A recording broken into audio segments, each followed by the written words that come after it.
Good morning, friends. Myself Kedar Badeka, and today I am taking your 21th lecture of quality engineering. So, in the previous series of the lecture, we try to discuss the various things about the many of the topic from your syllabus, which is about the last chapter, whatever we discussed about in last lecture. We discussed the two basic concept. The first concept, which is the about the concurrent engineering. The second concept, which is about the QFD, which is the quality for deployments, right? And the last, which is the FEMA, right? Failure mode effect and analysis. So in the last series of the chapter, we that in last previous series of the lecture, we completed that topic in the previous lectures, and your chapter which is also completed, which is about the designing for the quality. So in this lecture, we start one another new chapter from your syllabus, which is the chapter number 5, which is about the design of experiments, which is the DOE. So let's start the discussions over the design of experiments. So in this series of the lecture, we have the overview, which is included like the approaches to experimentations.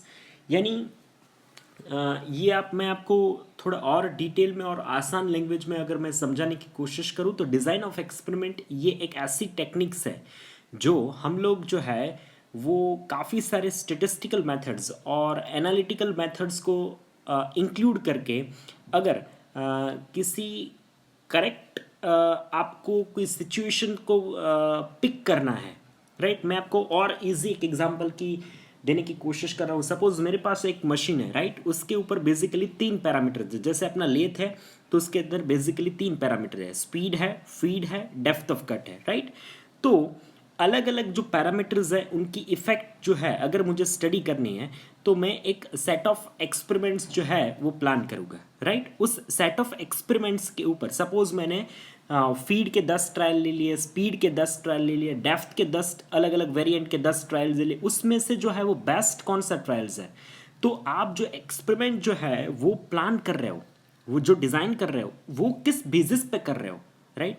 Suppose आपने 10 feed या फिर 10 speed को जो है वो choose किया, तो वो किस बेसिस के ऊपर आपने चूज़ किया, तो वो जो है वो एक सेट ऑफ एक्सपेरिमेंट को डिज़ाइन करने की जो प्रोसेस है वो इस चैप्टर को आप इस चैप्टर से आपको सीखने को मिलेगी. तो क्या क्या बेसिकली जो है वो अप्रोचेज रहते हैं टू एक्सपेरिमेंटेशंस वर्क करने के लिए, क्या क्या बेसिकली अप्रोचेज रहते हैं. Now next, which is what is the design of experiment. Basically design of experiment है क्या, definitions of the DOE, why we are using the DOE, then what is the history of design of experiments. Now next, which is the basic example of the design of experiments, the general method of process of the systems, interactions, randomizations, blocking and replications. ये चार जो है वो terminology जो है वो basic तरीके से डिज़ाइन ऑफ एक्सपेरिमेंट में यूज़ होती है. तो ये बेसिकली क्या चीज़ है. Then the types of DOE जो है वो बेसिकली किस टाइप्स के होते हैं, तो 1 factorial, 2 factorial, factorial fractions and screening experiments. Then calculations of the areas और the design of experiment selections guide. तो ये सारे टॉपिक जो है वो हम इस चैप्टर के अंदर जो है वो कवर करने वाले हैं, right? So let's start the discussions on design of experiment. Now what we try to learn, हम लोग क्या इससे सीखने की कोशिश कर रहे हैं, right? So the basics of design of experiments, which is a full factorial design, जिसके अंदर एक पूरा फैक्टोरियल डिज़ाइन जो है वो हमें मिल सकता है. द फ्रैक्शनल फैक्टोरियल डिज़ाइन, जिसके अंदर एक फ्रैक्शनल एक पार्ट छोटा सा, राइट? फैक्टोरियल डिज़ाइन भी आपको इसके अंदर कैसे प्लान करते हैं वो आपको सीखने को मिलेगा. स्क्रीनिंग एक्सपेरिमेंट क्या चीज़ होती है वो आपको सीखने को मिलेगा. और मिनी टैप के अंदर जो है वो एक्सपेरिमेंट्स होते हैं, जो एक्सरसाइज होती है वो इसके अंदर कैसे की जा सकती है, ये आपको यहाँ से सीखने को मिलेगा. So let's start the basic discussions on the design of experiments. So basically the approaches to the experimentations are basically three types. First trial and error method. किसी भी एक्सपेरिमेंटेशंस वर्क के ऊपर आप काम कर रहे हो, राइट, तो पहला एक अप्रोचेस ये रहता है कि आप ट्रायल एंड एरर मेथड को यूज़ करते हुए जो है वो एक्सपेरिमेंट करें. सपोज आपने ट्रायल लिया, कुछ एरर आई, फिर कुछ चेंज किया, ट्रायल किया, फिर कुछ चेंज किया, ट्रायल किया, फिर कुछ चेंज किए, ट्रायल किया. तो आप हर एक एरर से जो है वो कुछ ना कुछ सीखने के बाद, कुछ ना कुछ चेंज करने के बाद एक final set of experiment of window के ऊपर आप पहुंचते हो. तो ये बेसिकली आपका हो गया trial and error method. Is it okay? ये तो आप एकदम आसान से जो है वो समझ सकते हो. नेक्स्ट अप्रोच ये होता है बेसिकली हमारा कि one factor at a time. एक ही फैक्टर जो है वो हम लोग एट अ टाइम जो है स्टडी करते हैं. ट्रायल एंड एरर मेथड में काफ़ी सारे जो है वो फैक्टर्स को एक साथ जो है वो कम्युनिटिव मोड के ऊपर हम लोग स्टडी करते हैं, राइट. नेक्स्ट अपना हो जाएगा थर्ड वाला, विच is the design of experiment, right. तो डिज़ाइन ऑफ एक्सपेरिमेंट जो है वो किस तरीके से काम करता है. तो किसी भी एक्सपेरिमेंटेशंस वर्क के अंदर बेसिकली ये चीज़ बहुत ज़्यादा इंपॉर्टेंट हो जाती है. फर्स्ट अपना हो गया trial and error methods, second अपना हो गया one factors at a time methods, and third which is the design of experiments. तो इसका यूज़ करते हुए जो है हम लोग इसको स्टडी करने की कोशिश करते हैं. So let's start the basic discussions of the very basics of the design of experiments. Now first we have some kind of the basic definitions of the what is DOE, what is design of experiment. So the design of experiment is a powerful statistical technique. यानी ये जो design of experiment जो है वो एक बहुत ज़्यादा powerful जो है वो एक स्टेटिस्टिकल टेक्निक है जिसके अंदर स्टेटिस्टिक्स को यूज़ होता है, right, for improving the product process design. जिससे आप जो है वो अपने प्रोडक्ट, अपनी प्रोसेस जो है वो product design, product process design, वो जो है वो आप इम्प्रूव कर सकते हैं. And you can solve a process and productions problem. इससे आप जो है वो अपने प्रोडक्शंस प्रोसेसेस में जो जो भी प्रॉब्लम्स आ रहा है उस सारे प्रॉब्लम्स को इससे आप जो है वो सॉल्व कर सकते हो. तो बेसिकली क्या है, तो डिज़ाइन ऑफ एक्सपेरिमेंट जो है वो एक बेसिकली एक पावरफुल स्टेटिस्टिकल टेक्निक है. पावरफुल स्टेटिस्टिकल टेक्निक, यहाँ पे स्टेटिस्टिक्स को यूज़ करते हुए जो है जो भी आपके प्रोडक्ट के अंदर, प्रोसेसेस के अंदर डिज़ाइन रिगार्डिंग प्रॉब्लम है, प्रोडक्शंस रिगार्डिंग प्रॉब्लम है, तो उसको आप सॉल्व कर सकते हो. Design of experiment is make a controlled change in input variable. तो बेसिकली डिज़ाइन ऑफ एक्सपेरिमेंट करता क्या है, तो design of experiment is make a controlled changes. तो आपके इनपुट जो वेरिएबल्स रहता है उसके ऊपर एक कंट्रोल्ड चेंजेस जो है वो हम लोग पहले करते हैं two input variable in order to gain a maximum amount of the informations. जिससे हम जो है वो एक मैक्सिमम अमाउंट ऑफ इंफॉर्मेशंस जो है इसके कोज एंड अफेक्ट के रिलेशनशिप में हम लोग बाहर निकालें. So the design of experiment is make a controlled changes to the input variables in order to gain a maximum amount of the informations on a cause and effect relationships with a minimum sample size. आपको कम से कम छोटे से छोटे sample size, यानी आप 10 ही आप सोच लिए कि आप 2 फीड के ट्रायल करेंगे, 2 फीड के करेंगे, 2 स्पीड के करेंगे और 2 डेप्थ ऑफ कट, राइट. तो इस 6 ट्रायल में से मिनिमम इनपुट के अंदर एक कंट्रोल मैनर के अंदर उसको चेंज करते हुए एक आप मैक्सिमम कैसे इंफॉर्मेशंस निकाल सकते हो कि क्या क्या जो है चेंजेस करने, क्या छोटे चेंजेस से क्या आपके आउटपुट के ऊपर क्या क्या वेरिएशंस आ सकते हैं. और इस अगर मैं कोई चेंजेस करता हूँ तो इसके क्या कोजेस हो सकते हैं और इसके क्या इफेक्ट हो सकते हैं. इस रिलेशनशिप को समझते हुए मिनिमम सैम्पल साइज के साथ हम लोग पहले इसके अंदर चेंजेस करेंगे. व्हेन एनालाइजिंग अ प्रोसेस, जब भी मैं किसी प्रोसेस को एनालाइज करते हैं, राइट, एक्सपेरिमेंट को, are often used to evaluate which process input have a significant impact on the process output. तो जब भी हम लोग किसी प्रोसेस, किसी एक्सपेरिमेंट को एनालिसिस करते हैं, इवैल्यूएट करते हैं, तो हम लोग जो है वो बेसिकली उस पॉइंट के ऊपर ज़्यादा फोकस करने की कोशिश करते हैं कि किस इनपुट वेरिएबल से, किस इनपुट पैरामीटर्स के सबसे ज़्यादा जो है वो सिग्निफिकेंस रहता है, कि उनके आउटपुट के, उसके आउटपुट के ऊपर किस इनपुट पैरामीटर्स के सबसे ज़्यादा जो है वो सिग्निफिकेंस हमें देखने को मिलते हैं। ये हम लोग ज़्यादातर ऑब्जर्व करते हैं। And what the target level of input is should be achieved, what a target level of input is should be achieved to a desired result। तो और किस टारगेट लेवल के ऊपर जो है वो हम काम करेंगे, इनपुट के ऊपर हम लोग काम करेंगे, तो हम एक डिजायर्ड आउटपुट जो है वो निकाल सकते हैं। तो बेसिकली ये किसी भी एक्सपेरिमेंट को आप एनालाइज करते हैं तो ये चीज़ आप हमेशा जो है वो फोकस में रखते हैं कि क्या क्या चेंज करने से जो है, क्या चीज़ के ऊपर छोटा सा चेंज करने से आपके आउटपुट के ऊपर जो है वो एक सिग्निफिकेंट इफेक्ट जो है वो देखने को मिलती है। The design of experiment DOE is also referred to as a designed experiment और एक्सपेरिमेंटल डिज़ाइन। इसको जो है वो डिज़ाइंड एक्सपेरिमेंट्स और एक्सपेरिमेंटल डिज़ाइन जो भी है वो बोला जाता है। तो ये बेसिक था डिज़ाइन ऑफ एक्सपेरिमेंट्स के बारे में। तो ये किस लिए जो है वो यूज़ होता है, why we are using the design of experiment, why? So it is reduce a time to design a developed a new product and processes. ये जो है किसी न्यू प्रोडक्ट के अंदर आप डिज़ाइन कर रहे हैं, राइट, उसकी प्रोसेसेस डिज़ाइन कर रहे हैं, तो इसमें सबसे ज़्यादा उसका टाइम जो है वो रिड्यूस करेगा। डिज़ाइन के अंदर, प्रोसेस के अंदर कैसे टाइम जो है वो रिड्यूस हो सकता है, वो आपको यहाँ पे हेल्प कर सकता है।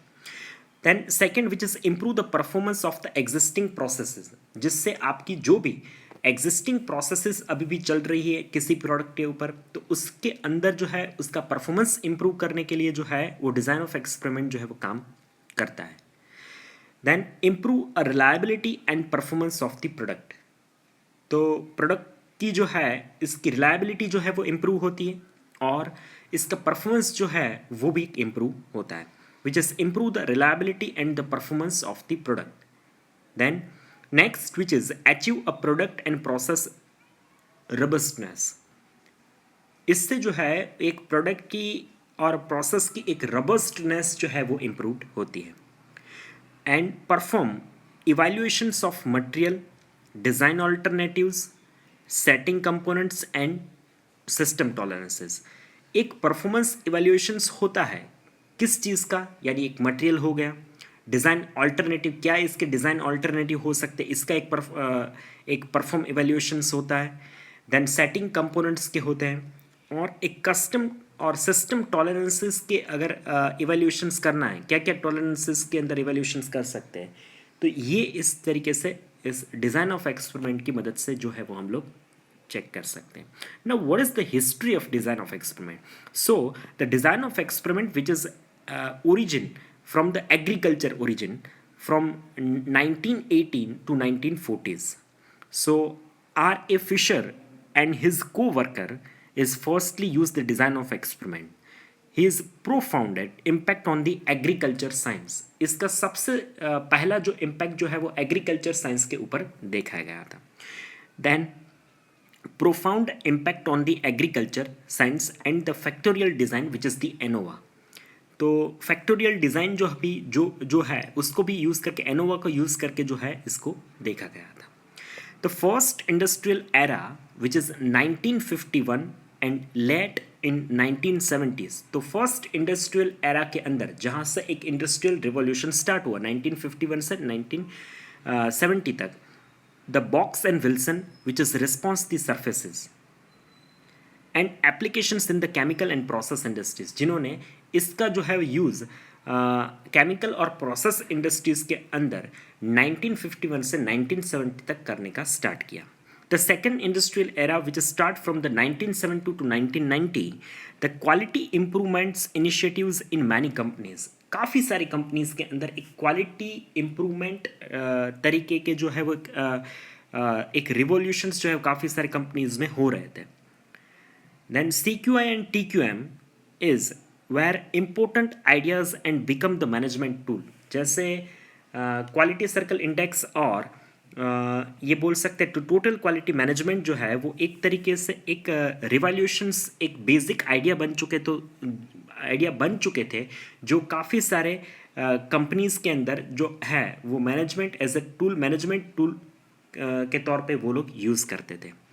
The Taguchi and robust parameter design and the processed robustness. तो तागुची ने उसके बाद जो है वो एक रबस्ट पैरामीटर डिज़ाइन इसके साथ बनाई, और एक प्रोसेस्ड रबस्टनेस जो है वो कैसे बनाई जा सकती है वो इस दौरान जो है वो डेवलप्ड हुआ.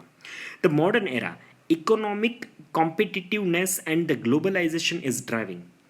अभी के जो समय में जो है एक इकोनॉमिक कॉम्पिटिटिवनेस जो है वो मार्केट के अंदर अवेलेबल है, और इसी तरीके से एक ग्लोबलाइजेशन जो है वो पूरा ड्राइव कर रहा है, right. All the sectors of the economy is to be more competitive, right. सारे सेक्टर्स जो है वो काफ़ी सारे इकोनॉमिकल कॉम्पिटिटिव के दौर से अभी जो है वो गुजर रहे हैं.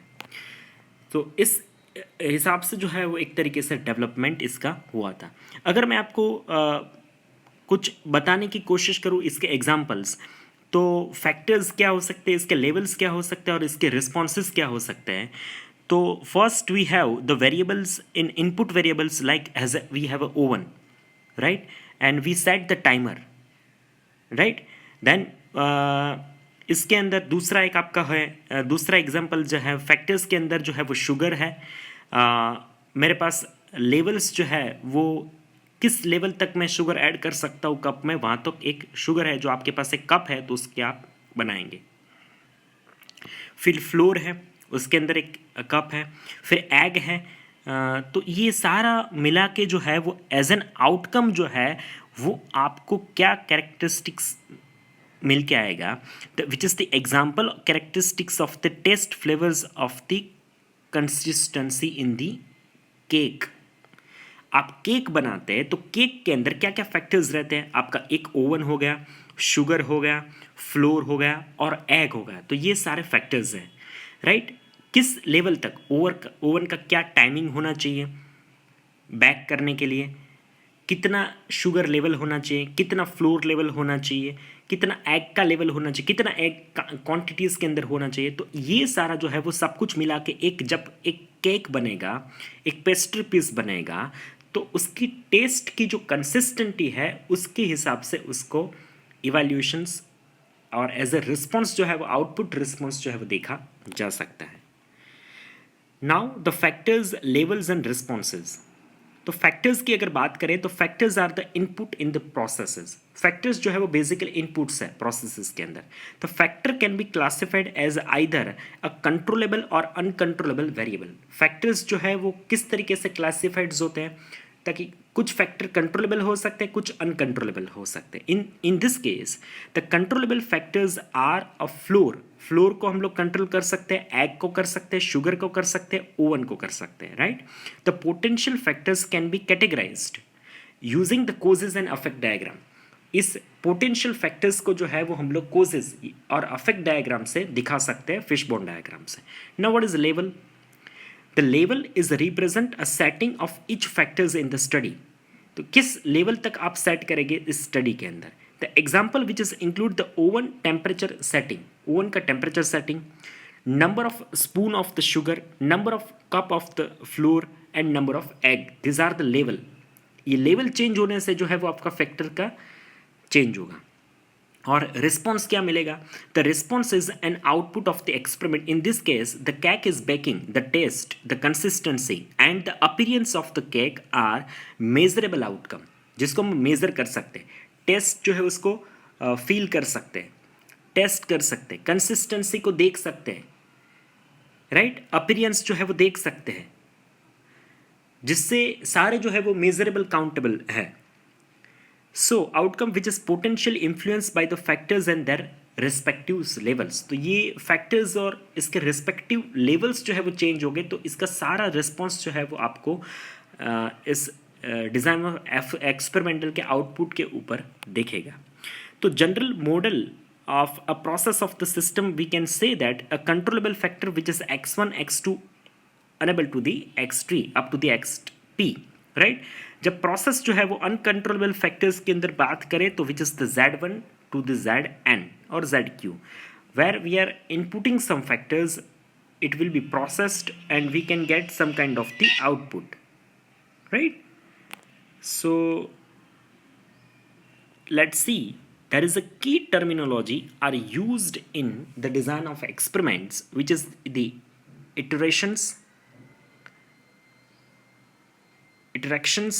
randomizations, blocking, and replications. So let's start the discussions over the iterations.